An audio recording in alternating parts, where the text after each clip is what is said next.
खऱ्या अर्थाने माननीय पालकमंत्री राधाकृष्ण विखे पाटील व सुजयदादा विखे पाटील यांच्या विचारधारा जी आहे की जी गोरगरिबांसाठी एक चांगल्या पद्धतीने काम केलं पाहिजे, गोरगरीब हा चांगल्या पद्धतीने जीवन जगला पाहिजे, त्याच अनुषंगाने हे गाव चालवताना, गावगाडा चालवताना प्रत्येक नेत्याने, प्रत्येक युवा नेता असेल किंवा सिनियर नेता असेल, या सर्वांनी गावगाडा चालवताना एक गोष्ट मात्र लक्षात ठेवला पाहिजे, याच्या सर्व जाती, पंथ, धर्म आणि जे जे होतकरू 18 पगड जाती जे जे असेल त्या प्रत्येकाचं एक स्थान आहे आणि ते स्थान हे मर्यादित आणि ते स्थान हे अबाधित ठेवण्याचं काम हे ह्या गाव चालवणाऱ्या लोकांचं असतं आणि ते चालवत असताना कोणाला दुजाभाव हा करायचा नसतो। त्याच अनुषंगाने शासनाची जी योजना आहे की दीनदयाल फिरवाले धोरण असेल किंवा पत विक्रेते असेल, या धोरणाअंतर्गत जे गोरगरीब आहे, कारण सगळेच माणसं एकाच ठिकाणी कामाला राहू शकत नाही, ठीक आहे। आता माननीय सुजयदादा विखे पाटील असेल, पालकमंत्री राधाकृष्ण विखे पाटील असेल यांनी एमआयडीसीच्या माध्यमातून व आता जे लेजर शो आहे त्या माध्यमातून त्यांना रोटीसाठी जे जागा स्थान प्राप्त केलेलं आहे, त्याच्यात अनेक युवक लागतीलच, परंतु ह्या गाव चालवताना या सगळ्या जाती धर्माचे लोक, वाडा वस्त्यावरचे लोक, दलित वस्तीचे लोक असेल, या सगळ्या लोकांची उपजीविका भागवण्याचं काम या त्या गावच्या लोकांचं असतं जे गावात प्रतिष्ठित असतात आणि म्हणून त्या दिवशी ज्या ह्या गोरगरिबांच्या ज्या पोटपाण्याचा विषय होता त्या अनुषंगाने अनेक प्रतिष्ठित लोक त्या नगरपालिकेमध्ये आले होते। त्यांना कोणी बोलावलं नव्हतं, आम्हाला कोणी बोलावलं, परंतु जी भावना त्यांची या गोरगरिबाचा विषय होती त्या गोष्टीने त्यांनी जे प्रयत्न केले, जे सुजयदादाच्या आदेशाने जे त्यांच्या प्रतिनिधी म्हणून त्यांचे पीए तिथे पाठवले आणि हा विषय शिवसाहेबांनी योग्य पद्धतीने मांडला, कारण त्यांना शिवसाहेबांना पण एक चौकटीत राहून, कायद्याच्या चौकटीत राहून काम करणं गरजेचं असतं आणि त्याच्यात मार्ग म्हणून चर्चा आणती असं ठरलं की जेव्हापर्यंत ह्या ओकर झोन होत नाही, कारण ओकर झोन मध्ये जे सदस्य आहे त्यांची ऑनलाईन नोंदणी झालेली आहे, जी कमिटी पाहिजे आहे ती कमिटी स्थापन झालेली आहे, परंतु कलेक्टरचे जे काही थोडीशी ऑर्डर आहे ती लवकरात लवकर येईल, कारण ते करत असताना फार वर्षाचा विषय होता तो आणि ते करत असताना किचकट काम आहे, प्रत्येकाचे जाऊन तिथं नोंदी घ्यायच्या, प्रत्येक कागद वगैरे हे करत असताना त्याला वेळ गेला। आता ते कसं काय त्याला वेळ लागला हा विषय गौण आहे, परंतु शिवसाहेबांनी दादांच्या आदेशान्वये किंवा दादांच्या चर्चेअंती असा मार्ग निघाला की जे रोडवर बसता, ठीक आहे, 100% रोडवर बसत असेल, त्यात गुन्हेगार असेल तर 100% त्यांच्यावर शासन झालं पाहिजे, कारण आम्हालाही उद्या पोट भरायचं आहे, आम्हाला या सिटीत राहायचं आहे आणि जर गुन्हेगारी प्रवृत्ती लोक असेल तर आमच्या कशा काय रोडवर फिरतील, आमच्या कसे पोरं रोडवर फिरतील, आमच्या कशा पोरावर जे हे आहे, आमच्या पोरावर जे गुण आहे ते गुण कसे काय चांगले येतील, ह्या अनुषंगाने आम्हालाही गुन्हेगार नकोय, आम्हालाही बेशिस्त नकोय, परंतु त्या दिवशी जर ठरलंय की माग ज्या फुटपाथवर असेल, फुटपाथच्या कडेला असेल, यांनी शिस्तीत पोट भरलं पाहिजे, ही गोष्ट झालेली होती, परंतु काल काही युवकांनी गैरसमजातून म्हणा किंवा काही गोष्टीत शिवसाहेबांचा सत्कार वेगळ्या उद्देशाने गेले होते, परंतु या ज्यावेळेस गेल्यानंतर जे गैरसमज पसरला होता त्या गैरसमजा आणखी आमचं कोऑर्डिनेशन झालं, काही आमचं बोलणं झालं, जे काही गैरसमज जे गोष्टी झाल्या होत्या त्या गोष्टीतून ते म्हटलं की जर बाजूला बसत असेल तर आमची काही हरकत नाही, गोरगरीब पोट भरत असेल तर आमची काही हरकत नाही, तर त्याच पद्धतीने जर ज्या चर्चेअंती जो मार्ग निघतो ते मार्ग निघलेला आहे आणि त्या अनुषंगाने असं ठरलं आहे का सगळ्या गावांनी मिळून जे गोरगरीब आहे, ज्यांना रोजचं कमवून खायचं आहे, त्या लोकांसाठी सर्वांनी मिळून काम केलं पाहिजे आणि ते आमचं ठरलेलं आहे।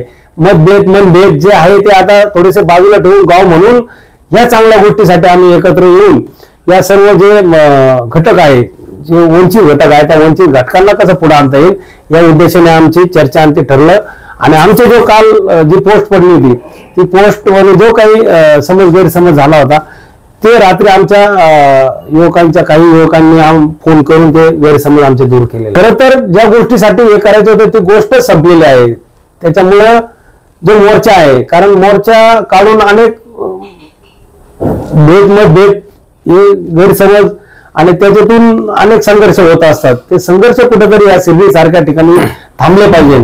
कारण शिर्डीत आपण बघतोय की मोर्चा आंदोलन छोट्या छोट्या गोष्टीवर सगळ्या गोष्टी होत असताना त्याचा इफेक्ट हा कळत न कळत हा साईभक्तावर होत असतो. की नेहमी साईभक्त आल्यानंतर कुठेतरी आंदोलन काहीतरी बातम्या आणि शिर्डी सारखं ठिकाण हे आंतरराष्ट्रीय ठिकाण आहे. इथे सुई पडली तरी अख्ख्या दिल्लीपर्यंत आवाज जातो. आणि ह्या अनुषंगाने आता ती जबाबदारी आपली पण आहे. ती जबाबदारी ग्रामस्थ म्हणून सर्व या लोकांची आहे की आता ही शिर्डी सुटसुटीत राहिली पाहिजे.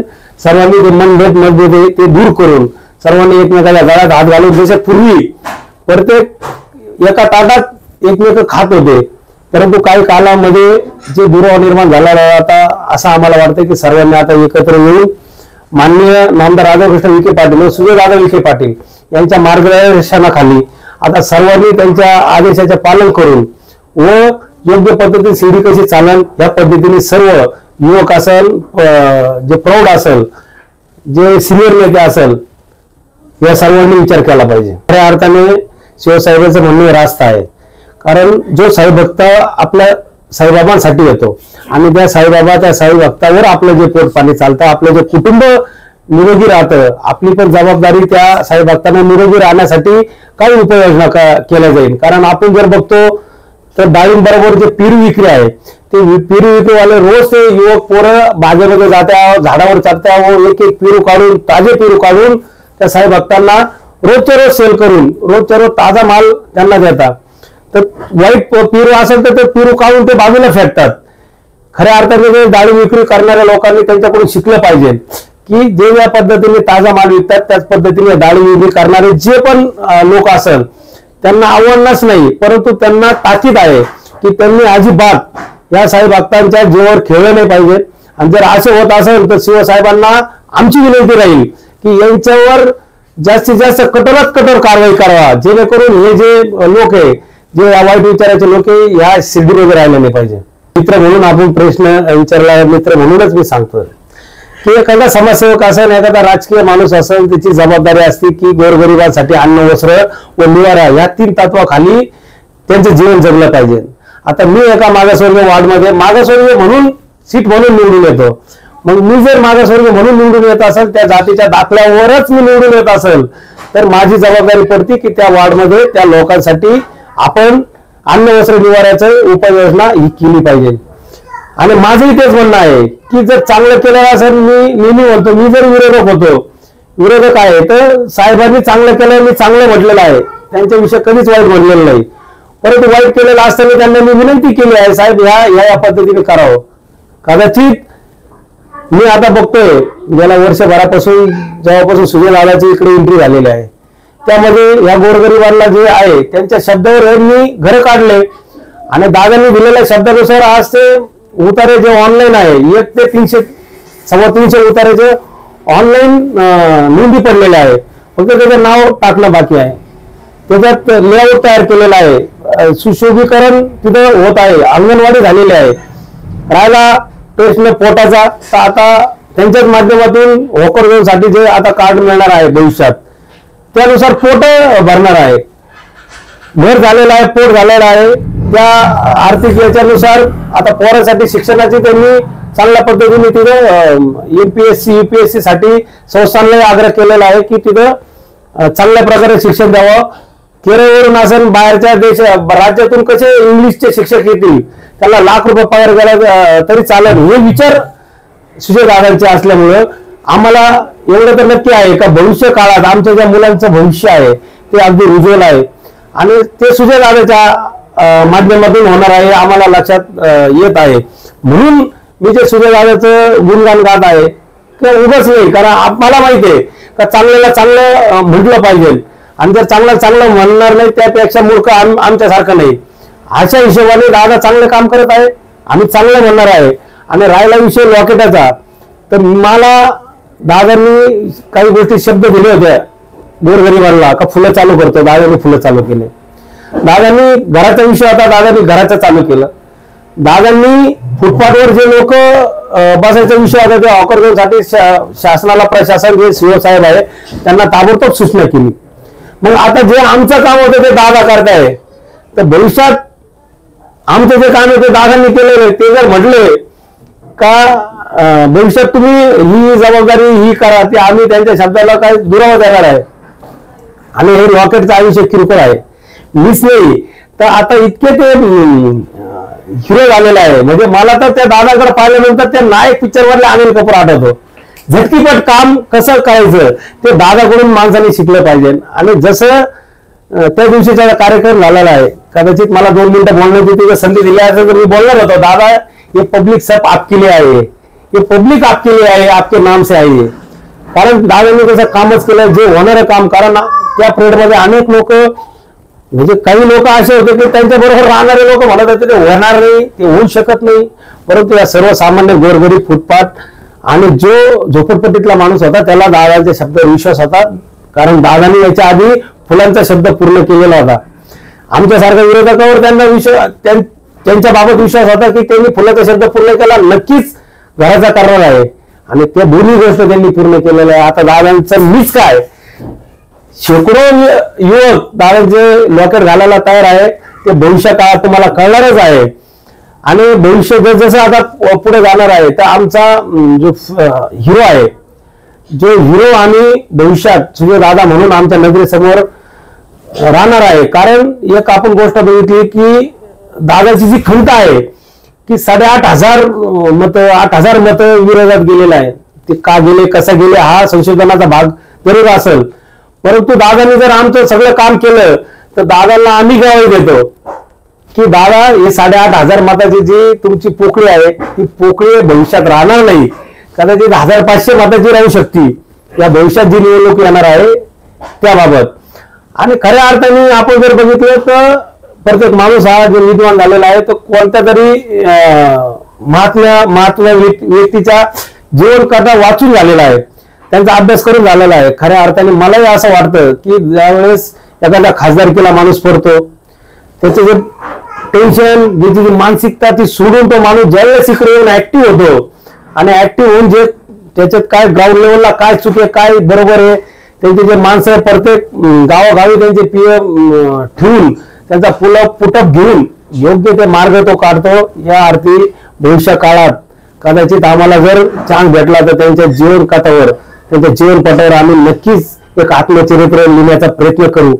व सुजयदादा सारखा माणूस आम्हाला या मतदारसंघात भविष्य काळात या उत्तर नगर जिल्ह्यामध्ये उत्तर अहिल्यानगरमध्ये भविष्य काळात जरी तिकडे पडले तर इकडे हे भावी खासदार म्हणून आम्ही प्रयत्न करणार आहोत. आम्हीच नाही तर ही सगळी जनता ही प्रयत्न करणार आहोत आणि भविष्य काळात ते खासदार म्हणूनच या उत्तर अहिल्यानगरमध्ये राहतील एवढी मी साईबाबा चरणी प्रार्थना करतो. खुशखबर. बजरंग सेंटर नांदुर्खी शिर्डी येथे ग्राहकांसाठी खास मान्सून सेल. शिर्डी नजीकच्या नांदुर्खी बुद्रुक येथे जून जुलै मध्ये खरेदीवर 15 ते 20% आकर्षक डिस्काउंट. आमच्याकडे फॅन्सी डिझायनर साड्या, ड्रेस व ड्रेस मटेरियल तसेच जेंट्स साठी fancy jeans, shirt, T shirt व नेता व्हाईट शर्ट, किड्स वेअर व इतरही सर्व प्रकारचे फॅन्सी कपडे मिळतील. तेव्हा त्वरा करा आणि आजच भेट द्या बजरंग सेंटर नांदुर्खी बुद्रुक या शाखेला व खरेदीचा आनंद घ्या. आमचा पत्ता बजरंग सेंटर एअरपोर्ट रोड लगत नांदुर्खी Budruk taluka Rahata. Proprietor RK Chaudhary Patil. Mobile क्रमांक 9834 99 38 55. नामदार राधाकृष्णजी विखे पाटील आणि खासदार डॉक्टर सुजय विखे पाटील यांच्या मार्गदर्शनाखाली एअरपोर्ट रोड लगत शिर्डी हद्दीत साईच्या ग्रुपच्या माध्यमातून रामनगरीचा भव्य प्रोजेक्ट. वैशिष्ट्ये: शिर्डी एअरपोर्ट रोड लगत बस स्टॉप, शाळा, बँक 5 मिनिटांच्या अंतरावर, ड्रेनेज व स्ट्रीट लाईट. प्लॉट मध्ये प्रशस्त श्री राम मंदिर, साई समाधी मंदिरापासून 10 मिनिटांच्या अंतरावर, MSAB पोल कनेक्शन, 20 फुटी अंतर्गत रस्ता व दोन्ही कडेने सुशोभित झाडे, रहिवाशांसाठी अनुकूल. शिर्डी नांदुर्की शिवरस्तार लगत साई परिक्रमा मार्गालगत. प्लॉट लगत 18 मीटर प्रस्तावित रस्ता. तर त्वरा करा, आजच आपला प्लॉट बुक करा. बुकिंग साठी संपर्क करा श्री गणेश तोरडमल 99 21 21 95 61, श्री शुभम वेणुनाथ गोंदकर 97 67 06 66 85.